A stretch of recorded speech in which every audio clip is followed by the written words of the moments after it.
Pemirsa, harga pangan global kembali memperpanjang rally ke level tertinggi dalam hampir 1 dekade terakhir. Hal tersebut justru menimbulkan kekhawatiran meningkatnya harga barang saat perekonomian tengah berjuang mengatasi krisis pandemi COVID-19. Harga pangan global resmi memperpanjang rally ke level tertinggi dalam hampir 1 dekade terakhir. Meski demikian, hal tersebut justru menimbulkan kekhawatiran meningkatnya harga barang-barang saat perekonomian dunia tengah berjuang mengatasi krisis akibat pandemi COVID-19. Berdasarkan data Organisasi Pangan dan Pertanian Dunia atau FAO, indeks biaya pangan melonjak hampir mencapai 5% pada bulan Mei 2021 atau menjadi kenaikan tertinggi sejak September 2011. Di mana kenaikan ini dinilai dapat mempercepat inflasi yang lebih luas dan mempersulit upaya bank sentral dalam memberikan lebih banyak stimulus. Sebelumnya negara-negara seperti Kenya hingga Meksiko telah melaporkan biaya yang lebih tinggi untuk produk makanan. Bahkan tekanan bisa semakin terasa di beberapa negara miskin yang bergantung pada impor dan memiliki daya beli jaring pengaman sosial terbatas dalam menghadapi COVID-19.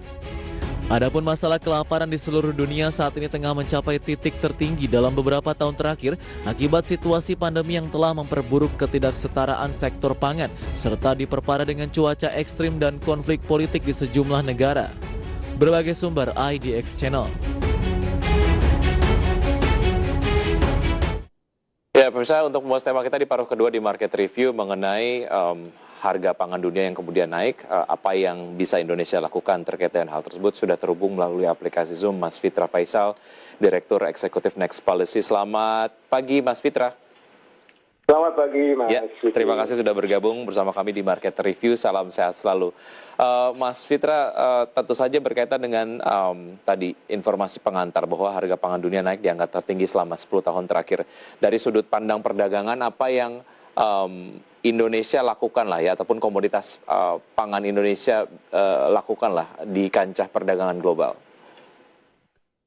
Ya, Mas Wiki, jadi sebenarnya tahun lalu ya, di pertengahan tahun, waktu itu berdiskusi dengan Kementerian Perdagangan, dengan Menteri Perdagangan, untuk kemudian menyampaikan sebuah potensi kenaikan harga pangan dunia. Ya. Meskipun pada saat itu, pada saat COVID sedang buruk-buruknya, kita juga tidak dapat menangani COVID gitu ya, secara signifikan karena belum ada vaksinnya, terus kemudian cara penanganan juga masih terbatas dan jadi global contraction di mana-mana, sehingga sebenarnya semuanya turun. Belum ada kejadian lonjakan harga pangan. Yang ada justru harga pangan turun karena demand juga turun.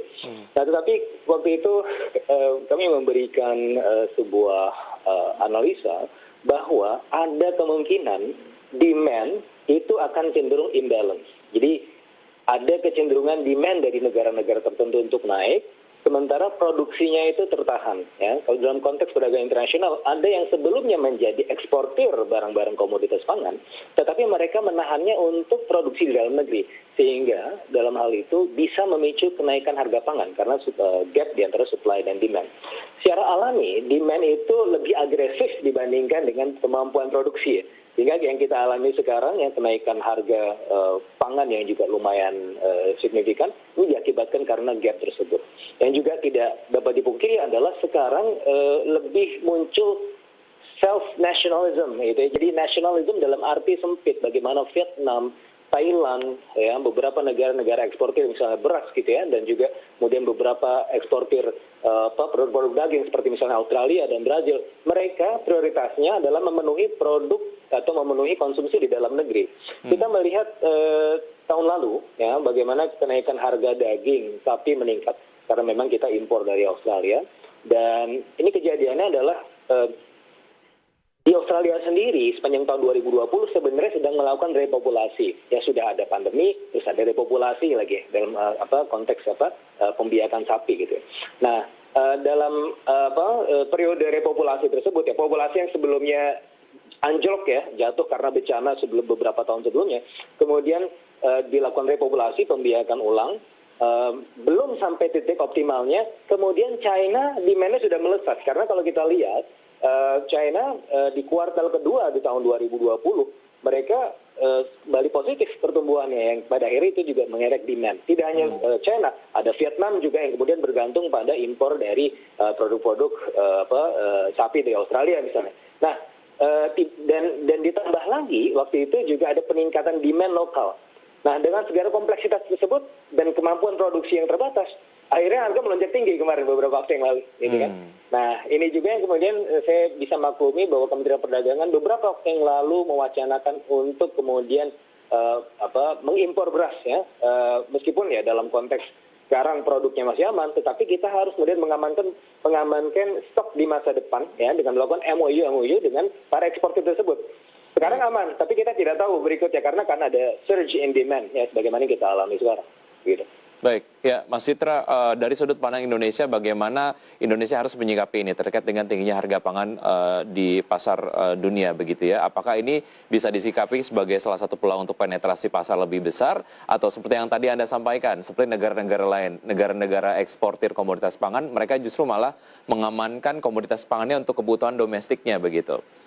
Apa yang harus Indonesia lakukan terkait dengan hal ini? Ya, pertama kita harus mengamankan stok.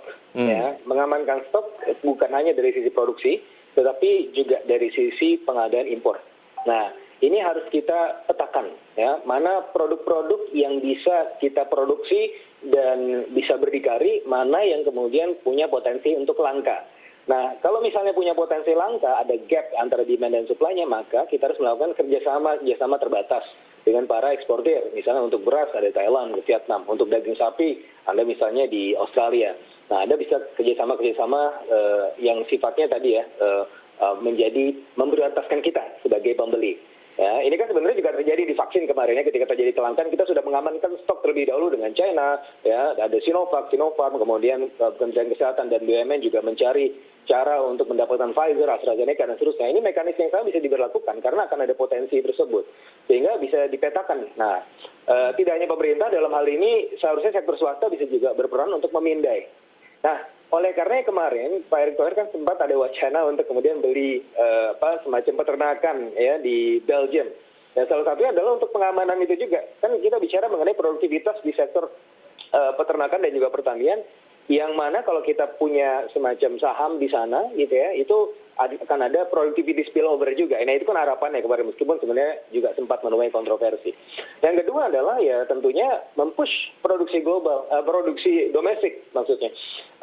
Dan dalam konteks itu agak problematik karena ya kita bicara mengenai produk-produk pertanian dan juga peternakan kita yang belum terindustrialisasi. Kepemilikannya masih perorangan, belum masuk ke wilayah industri dan juga kemudian massive production. Nah, ini kemudian harus digenjot. Meskipun secara umum kalau kita bicara mengenai PMI Index in Manufacturing itu tertinggi sepanjang sejarah, tetapi produk-produk pertanian ini seperti lagging gitu ya. Nah, itu yang kemudian harus menjadi solusi jangka panjang sebenarnya.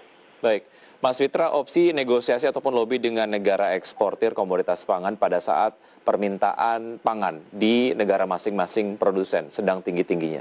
Seberapa doable-kah opsi lobbying ataupun negosiasi ini untuk kemudian memastikan adanya volume eksportasi yang dilakukan ke Indonesia? Tentu saja ini sebagai upaya untuk mengamankan stok komoditas pangan di Indonesia.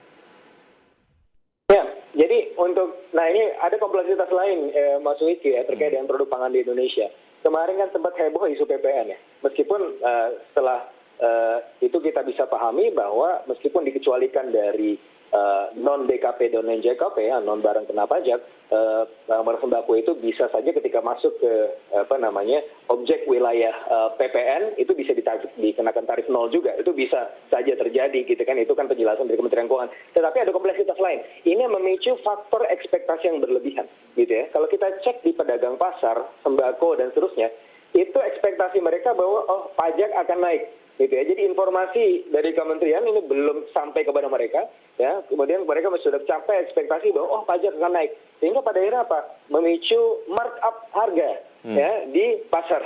Nah, ini dari sisi domestic push ya. Nah, ini yang sebenarnya juga harus kita pahami juga. Nah, yang kedua tentu ya dalam hal pengamanan tersebut harus ada pemetaan yang betul-betul detail, granular. Kalau tidak, itu akan juga memicu kompleksitas di lapangan, gitu ya. Karena seperti misalnya isu impor beras kemarin, ya, ketika panen, terus wacana tersebut disampaikan ketika panen, itu kan sebenarnya suatu hal yang sebenarnya agak bertentangan gitu ya. Meskipun tentunya tujuannya adalah untuk pengamanan, tapi ketika wacana tersebut muncul kepada momentum yang tidak pas, maka terjadi clash di lapangan. Kemarin kan ada juga persinggungan-persinggungan dengan para pedagang beras dan juga para petani beras gitu ya. Meskipun ini tidak akan langsung diimpor ya, kita lihat kutip dari pernyataan-pernyataan dari Kementerian Perdagangan bahwa nanti impor pada saatnya ya untuk pengamanan gitu, untuk kemudian menjadikan pada saat diperlukan karena kebijakannya sudah disetujui, maka nanti kalau diperlukan bisa langsung impor. Tapi kan ada communication gap di lapangan. Sehingga ini harus juga betul berhati-hati. Jangan sampai kemudian juga kita memetakan sebuah produk, kemudian mewacanakan gitu ya di awal, ketika terjadi panen maka kita wacanakan, nah itu bisa clash momentumnya. Ini harus berhati-hati juga terkait dengan wacana impor tersebut.